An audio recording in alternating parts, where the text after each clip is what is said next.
I'm sorry, Vivian, but Ethan is very busy at the ranch and can't come to the phone right now, Scarlett says, her voice dripping with false sweetness. I grip the phone tighter, my knuckles turning white. Scarlett, it's been months since I've heard from my son. Please, just let me talk to him for a minute. I understand your concern, but you have to trust that Ethan is doing what's best for our family. The ranch demands a lot of his time and energy. Her words feel like a slap in the face. Family? She's only been a part of our lives for a short while, and suddenly she's the gatekeeper to my own son? Scarlett, I don't think you understand. I'm his mother. I have a right to speak with him. And I'm his wife, she retorts, her tone sharpening. Look, Vivian, I know this is hard for you, but you need to let Ethan focus on our future. I'll make sure he calls you when he has a chance. Before I can respond, the line goes dead. I stare at the phone in disbelief, a sinking feeling in my stomach. How did it come to this? Just a year ago, Ethan brought Scarlett home to meet the family. She was all charm and smiles, regaling us with stories of her childhood on a horse ranch in Kentucky. Ethan was smitten, and I was happy to see him so in love. But then he announced his plan to invest in Scarlett's family ranch. My daughter Aria and I were cautiously supportive, but something about Scarlett's eagerness gave me pause. Aria, ever the loyal sister, promised to be there for me after her own upcoming marriage. As Ethan and Scarlett settled into life on the ranch, the distance between us grew. Months passed without a word from my son. Scarlett would visit alone, always with an excuse for Ethan's absence. He's too preoccupied with the ranch to call, she'd say, a tight smile on her lips. My attempts to reach him were met with silence. Voicemails went unreturned, texts unanswered. It was as if my son had vanished, replaced by this stranger wearing his face. Then came my illness. As I lay in the hospital bed, weakened and afraid, Scarlett's visits were infrequent and lacking in warmth. I begged her to update Ethan on my condition, but not to worry him. Of course, she assured me, but her eyes told a different story. Now, as I sit in the living room of the home I once shared with my beloved late husband, I feel more alone than ever. My son, my precious boy, is slipping away from me, and I don't know how to stop it. Aria enters the room, her brow furrowed with concern. Mom? What's wrong? I shake my head, fighting back tears. It's Scarlett. She won't let me talk to Ethan. It's been so long, Aria. I'm scared. My daughter sits beside me, taking my hand in hers. I don't trust her, Mom. Something isn't right. As we sit in silence, the weight of our shared worry hanging heavy in the air, I can't help but wonder, what has Scarlett done to my family, and how far will she go to keep us apart? Aria's wedding day arrives, a bittersweet affair as the absence of Ethan hangs over the celebration like a dark cloud. I plaster on a smile, determined not to let my own heartache overshadow my daughter's joy. As I watch Aria exchange vows with her new husband, a sense of unease settles in my stomach. Scarlett sits in the front row, her expression unreadable. Ethan is nowhere to be seen. After the ceremony, I approach Scarlett, my voice tight with barely contained anger. Where is Ethan? How could he miss his own sister's wedding? Scarlett's lips curve into a smirk. He's tied up with a big project at the ranch. You know how important this is to our future, Vivian. More important than family? I snap, my patience wearing thin. She shrugs, her eyes cold. Sometimes sacrifices have to be made. Ethan understands that, even if you don't. I turn away, fighting back tears of frustration. Aria appears at my side, her face etched with concern. Mom, what's going on? I don't know, honey, but I'm going to find out. The reception passes in a blur, my mind consumed with thoughts of Ethan and Scarlett's increasingly suspicious behavior. As the night winds down, I pull Aria aside. I need you to do something for me, I whisper, glancing around to make sure we're not overheard. Keep an eye on Scarlett. There's something not right about her, and I don't trust her with Ethan. Aria nods, her eyes hardening with determination. I've been thinking the same thing. I'll do whatever I can to help. The next few weeks pass in a haze of worry and frustration. Calls to Ethan go unanswered, and Scarlett's visits become even more infrequent. When she does show up, it's with a list of excuses and a dismissive attitude. One afternoon, as I sit alone in the living room, the phone rings. I snatch it up, hoping against hope to hear Ethan's voice on the other end. Mom? The sound of my son's voice, strained and distant, sends a wave of relief washing over me. Ethan! Oh, thank God! I've been so worried. Why haven't you called? Is everything okay?" There's a long pause, and for a moment I fear the connection has been lost. Then Ethan speaks again, his words coming out in a rush. "Mom, I'm sorry. I don't have much time. Scarlett, she's been lying to me, to all of us." My heart hammers in my chest. "What do you mean?" "The money I've been sending for your medical bills, she's been stealing it, gambling it away, and she's been blocking your calls, changing my email. I had no idea." Anger surges through me, white-hot and all-consuming. I knew it. I knew she was up to something. I confronted her, but she's not backing down. "I don't know what to do, Mom. I'm so sorry I let this happen." "Listen to me, Ethan. This is not your fault. We'll figure this out together, I promise." As the call ends, I sit back in my chair, my mind reeling. Scarlett's betrayal cuts deep, but it's the thought of my son, trapped and manipulated by this vile woman, that truly breaks my heart. I think back to the day Ethan brought her into our lives, how she charmed us all with her sweet smile and honeyed words. How could I have been so blind? But now, with the truth finally out in the open, I know what I have to do. I'll make Scarlett pay for what she's done to my family. One way or another, I'll make sure she never hurts us again. The sun beats down on my face as I stand outside Scarlett's family ranch, my heart pounding in my chest. Ethan is by my side, his jaw clenched with determination. We march up to the front door, ready to confront Scarlett and demand answers. But before we can even knock, the door swings open, revealing a smirking Scarlett. "Well, well, well, look who finally decided to show up," she drawls, leaning against the doorframe. "Cut the crap, Scarlett," Ethan snaps. "We know what you've been doing, the lies, the stealing. It ends now." Scarlett's eyes narrow, her voice dripping with venom. "Oh, does it now? And what exactly do you think you're going to do about it?" I step forward, my anger boiling over. "We're going to expose you for the manipulative, selfish woman you are. You're not going to get away with this." She laughs, a harsh, grating sound. "You really think anyone is going to believe you? Poor, naive Vivian, so desperate to cling to her precious son that she'll make up any story to get him back." Ethan's hands ball into fists at his sides. "I've seen the proof, Scarlett, the bank statements, the emails. It's all there. You've been stealing from my family, and you're going to pay for it." Scarlett's face twists into an ugly sneer. "Pay for it? Oh, Ethan, you have no idea who you're dealing with. I've worked too hard to let a couple of pathetic, meddling fools like you ruin everything." She takes a step forward, her eyes blazing with fury. "I'll destroy you both before I let that happen. I'll make sure everyone knows what a weak, spineless man you are, Ethan. And as for you, Vivian, well, let's just say that accidents happen all the time on a ranch like this." My blood runs cold at her words, but I refuse to back down. "You're not going to hurt my family anymore, Scarlett. We're going to make sure of that." Ethan nods, his voice steady and strong. "I've already filed for divorce, and I'm going to make sure everyone knows the truth about you. Your days of lying and manipulating are over." Scarlett's face pales, but she quickly recovers, her lips twisting into a cruel smile. "You think it's that easy? You have no idea what I'm capable of. I'll make your lives a living hell. You'll be begging me to take you back, Ethan.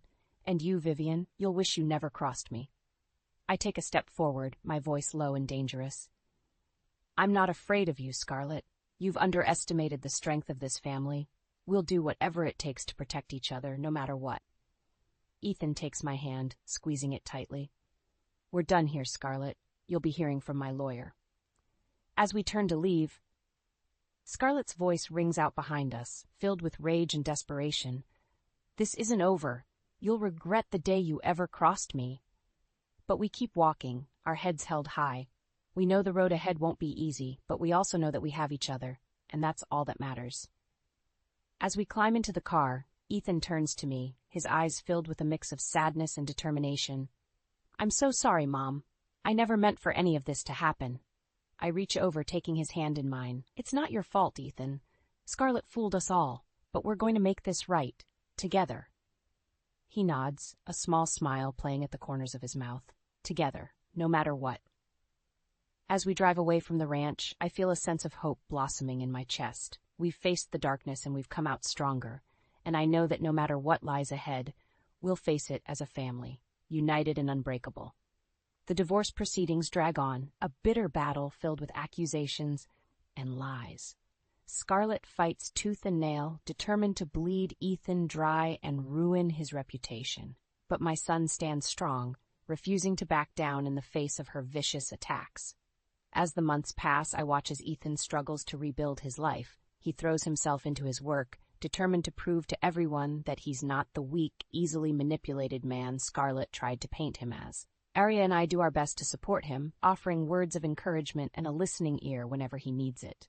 But I can see the toll the divorce is taking on him, the dark circles under his eyes and the weariness in his voice. One evening, as we sit around the dinner table, Ethan's phone buzzes with an incoming call. He glances at the screen, his face darkening. "It's Scarlett," he mutters, his jaw clenched tight. I reach over, placing a hand on his arm. "You don't have to answer it, Ethan. She has no power over you anymore." But he shakes his head, his eyes filled with a grim determination. "No, I need to hear what she has to say. I'm done running from her." He steps out of the room, and Arya and I exchange worried glances. We can hear the muffled sound of Ethan's voice, the tension in his words palpable even through the walls. When he returns, his face is ashen, his hands trembling slightly. "She's not going to stop," he says, his voice barely above a whisper. "She's threatening to go public with all sorts of lies about me, about our family. She says she'll destroy us all if I don't give her what she wants." Arya's eyes flash with anger. "She's bluffing, Ethan. She doesn't have anything on us. We've done nothing wrong." But I can see the fear in my son's eyes, the weight of Scarlett's threats bearing down on him. "I don't know what to do, Mom. I can't let her hurt you or Arya. Maybe I should just give in. Give her what she wants." I stand up, my voice firm and unwavering. "Absolutely not, Ethan. We're not going to let her win. We'll fight her every step of the way, no matter what it takes." Arya nods, her face set with determination. "Mom's right, Ethan. We're in this together. Scarlett can't touch us if we stand united." Ethan takes a deep breath, his shoulders straightening as he looks at us both. "You're right. I'm not going to let her control me anymore. We'll face whatever she throws at us as a family." The next few weeks are a whirlwind of legal battles and media scrutiny. Scarlett makes good on her threats, leaking stories to the press about Ethan's supposed infidelity and financial misdeeds. But we stand strong, refusing to be cowed by her lies and manipulation. And then, just when it seems like the storm will never end, a ray of hope appears. Liam, the casino manager, reaches out to us, offering to testify against Scarlett in exchange for a reduced sentence for his own crimes. With Liam's testimony, the truth finally comes out. The depth of Scarlett's deception is revealed, and the court sees her for the manipulative, greedy woman she truly is. In the end, Scarlett is left with nothing. Her reputation is in tatters, her fortune seized by the authorities. She's forced to take a job at a remote casino, working off her debts under Liam's watchful eye. As we watch her leave the courtroom, her head bowed in defeat, I feel a sense of relief wash over me.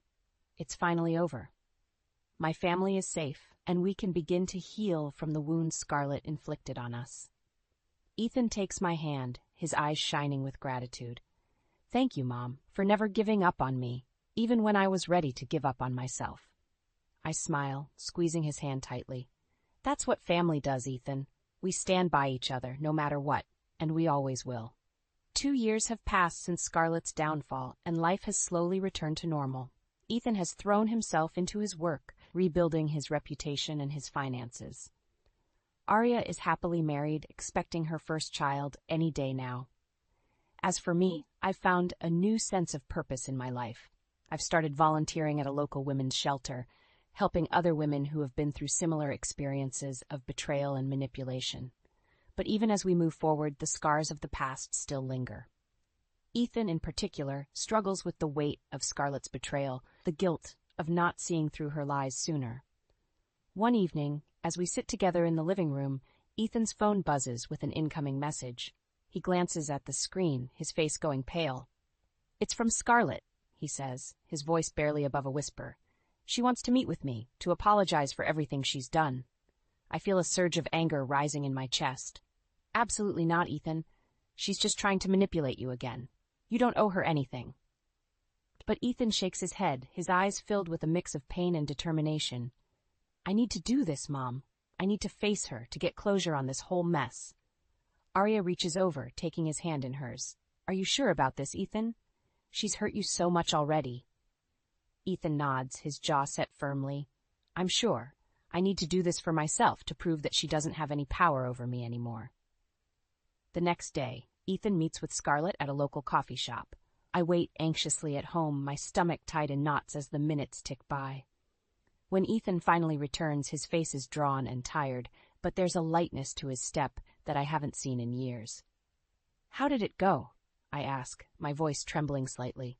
Ethan takes a deep breath, a small smile playing at the corners of his mouth. It was hard, but it was necessary. I told her how much she hurt me, how much damage she caused to our family, and then I forgave her. I feel a surge of pride and love for my son, for the strength and compassion he's shown in the face of such pain. I'm so proud of you, Ethan. You've come so far. He nods, his eyes shining with unshed tears. I couldn't have done it without you, Mom, without all of you. You've been my rock through all of this. Arya stands up, pulling Ethan into a tight hug. We're family, Ethan. We'll always be here for you, no matter what. As we sit together, reminiscing about the past and looking forward to the future, I feel a sense of peace wash over me. We've been through so much, but we've come out stronger on the other side. And then, just as we're about to call it a night, Arya lets out a sharp gasp, her hand flying to her belly. It's time, she says, her eyes wide with a mix of excitement and fear. The baby's coming. The next few hours are a blur of activity, of rushing to the hospital and waiting anxiously for news. And then, just as the sun is beginning to rise, we hear the sound of a baby's cry echoing through the halls. As we gather around Arya's bedside, marveling at the tiny, perfect bundle in her arms, I feel a sense of hope and renewal washing over me. This is what family is all about, the love, the support, the unbreakable bonds that tie us together. I look around at the faces of my children, at the love and strength shining in their eyes, and I know that no matter what the future holds, we'll face it together. Always and forever, united as one. The sound of laughter fills the air as we gather in Arya's backyard, celebrating her daughter's first birthday. Ethan chases after his niece, a goofy grin on his face as she toddles away on unsteady legs. I sit back in my chair, watching the scene with a contented smile. It's hard to believe how far we've come in the past year, how much healing and growth has taken place. As the party winds down and the guests start to leave, Arya pulls me aside, her face etched with concern. Mom, there's something I need to tell you, she says, her voice low and serious. It's about Scarlett. I feel a chill run down my spine at the mention of that name. What about her? Arya takes a deep breath, her eyes darting nervously around the yard. I saw her the other day at the casino. She was with some guy, laughing and drinking like she didn't have a care in the world. I feel a surge of anger rising in my chest. She's supposed to be working off her debts, not living it up like some high roller. Arya nods, her face grim. I know, but that's not all. I overheard her talking about Ethan, about how she's planning to get him back. My heart stops in my chest. What do you mean, get him back? She was saying something about how she's been saving up money, how she's going to use it to make Ethan an offer he can't refuse. She's convinced that he still loves her, that he'll come running back to her if she just gives him the chance. I shake my head, my mind reeling with the implications of Arya's words. We have to tell Ethan. He needs to know what she's planning. But even as I say the words, I feel a sense of dread washing over me. I know my son, know how much he struggled to move on from the pain of Scarlett's betrayal. The thought of her worming her way back into his life, of causing him even more heartache, is almost too much to bear. Later that evening, as Ethan and I sit together in the living room, I broach the subject carefully, not wanting to cause him any more pain than necessary. Ethan, there's something you need to know, I say, my voice trembling slightly. It's about Scarlett. He stiffens at the mention of her name, his eyes growing dark and guarded. What about her? I take a deep breath, forcing myself to continue. Arya saw her at the casino the other day. She was talking about you, about how she's planning to get you back. Ethan's face goes pale, his hands clenching into fists at his sides.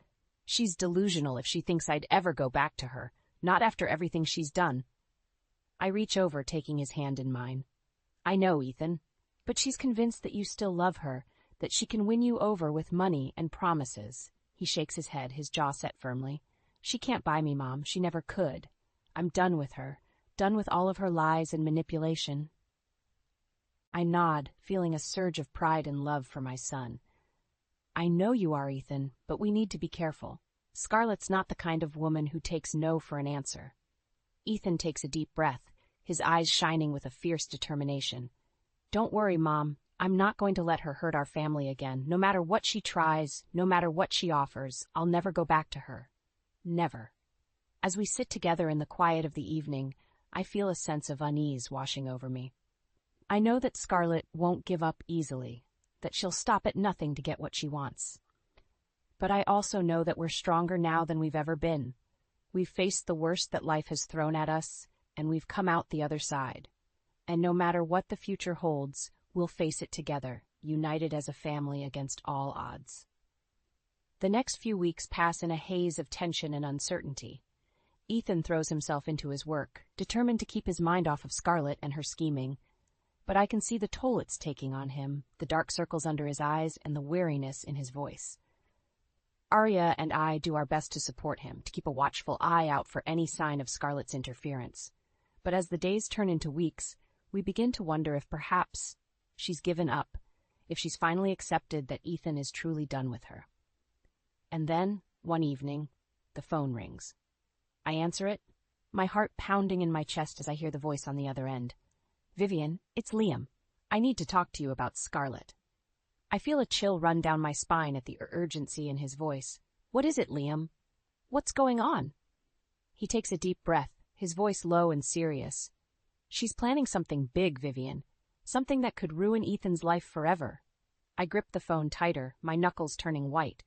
What do you mean? What is she planning? She's been embezzling money from the casino, skimming off the top for months now. She's got a huge sum saved up, and she's planning to use it to frame Ethan for the crime. I feel like I've been punched in the gut, the air rushing out of my lungs in a painful gasp. Frame him? How? She's been setting up fake accounts in his name, transferring the money bit by bit. She's got fake documentation, false witnesses, everything she needs to make it look like he's been in on it from the start.